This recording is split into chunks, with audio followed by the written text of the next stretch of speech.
The ads are everywhere. Flyers, neon signs, billboards, all of them are written in some weird foreign language. I can't find any match for plastered with goofy artwork of bug-eyed hot dogs and steak and less identifiable things. People stop and stare at them compulsively, pupils dilating while their clouded mind registers God only knows. A lot of people say the exact same thing, in the same exact tone and rhythm, every single time. Mmm, that sounds good enough to eat. I hear it 100 times a day. When I risk going out anyway, they'll only head straight for one of the impossible windows, the infected supermarkets, and the rapidly multiplying vending machines, or one of its green doors. Those awful, freaking green doors. I don't even know if they were actually new, or I'm just capable of seeing them. The first one I had noticed grown, for lack of better word. On the back wall of our local shop, right, an ugly faded seafoam affair smeared the window in the shape of a Burgrr logo. Chrome handled, fleckled with rust. Same as the others I've seen since. People were coming and going at a steady pace, but even though I stalked it out for a good 60 hours, I never saw the same patron came back out again. I guess that should have been a big warning sign, but I couldn't take it. I had to know. It didn't lead into the store, of course. I knew it wouldn't.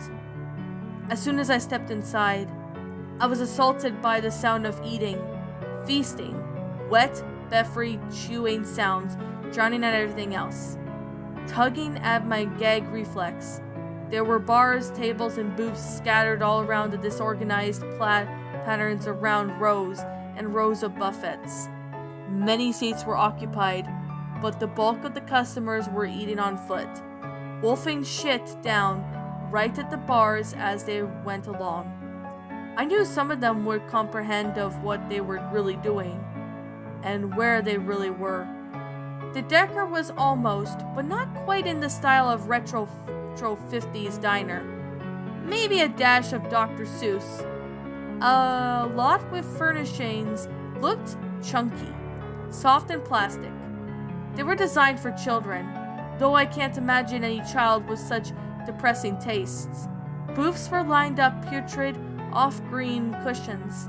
Tables were hideous, yellow-tan with clipped chrome trimmings, and even the floors were pale blue tile like the public restroom. Many pieces missing or disheveled. The walls were more of that of a tacky chrome interrupted by fake wood paneling, giving away a good glass windows, with it about height to the ceiling. Yes, the windows are visible from outside.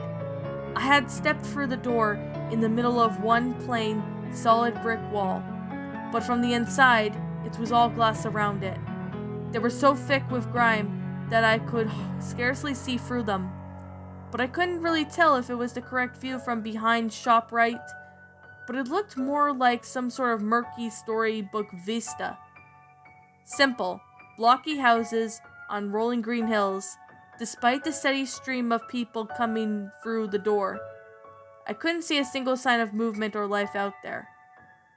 I began to wonder if I might look suspicious, just standing around gawking at everyone else was heading straight for the food. I thought I might as well make some effort to blend in. Mistake number one. Most of the offerings were typical of shit coming out from those takeout windows or invading the grocery shelves. A heap of raw, red steaks sat on the bed of the black, corroded blood, oversized pasty, while white drumsticks dribbled cold, yellow juices. Along through chunky, pinkish slop, jiggled like pudding as people scooped it into their trays and straight into their grease-caked faces. I think I pulled my shirt up over my nose at this point. Thought I could recognize some of the exotic fare. Frog's legs, chicken feet, beef tripe. I couldn't even be quite certain. I wasn't sure if the chickens had that many toes, or any frogs I knew grew exactly that large. There was a tray what I thought were fat, segments from seed pods, until one of them abruptly curled and uncurled twice, like a beaconing finger, absolutely made my skin crawl. There were tongues, there were brains, there was something like clear yellow spaghetti in a pasty brown sauce. At least that's what I'm going to keep telling myself that is. There was fish fins and goat eyes and even bones, just steaming hot, perfectly white bones. I could barely make out the sight of anyone eating. Miss Faber, a grim, crotchery old bag from the town street, was digging like an excited child throughout the heap of what looked like horse's teeth, sucking off whatever scraps of gum tissue she could find. I felt my stomach shudder. We made eye contact for a moment, and I almost saw it, and I thought of looking horrified clarity. Like a fog was almost lifted from my mind. She was just about to ask me what in God's name she was doing. Instead, her eyes glazed down over, and she smiled chillingly, idiotic smile. "Just like Mama used to make," she said hokily, sing-songy tone she has ever been caught dead using it, popping another gnarled, yellowed molar into her mouth and sucking it noisily. I could taste my own bite at the same time. I backed away from the godless culinary dispersively, and that's when I saw it.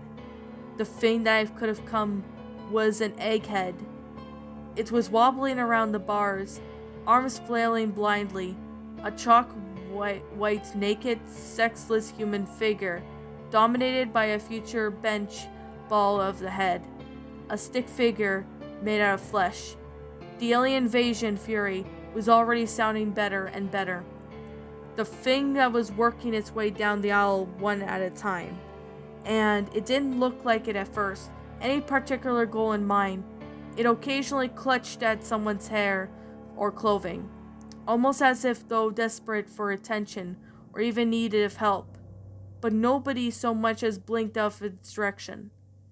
I assumed I could get away with just ignoring it like everyone else, until it finally hobbled its way down the opposite aisle and crossed my direct line of sight. It froze there. The blank, smooth egg face turned directly towards me. I don't even remember the sprint home, but I do remember that it was the dead of the night when I exploded out of that ugly, greasy green door. It could have been even later than noon from when I first entered, and I could have been ogling here for horrors therein for more than 40 minutes, from my perspective. I don't even know if anything followed me, but I barricaded myself in my room that night, just to be safe. The doors and the windows were everywhere. If you can read this, only go out when you must, and don't go anywhere new. It might be newer than what you think.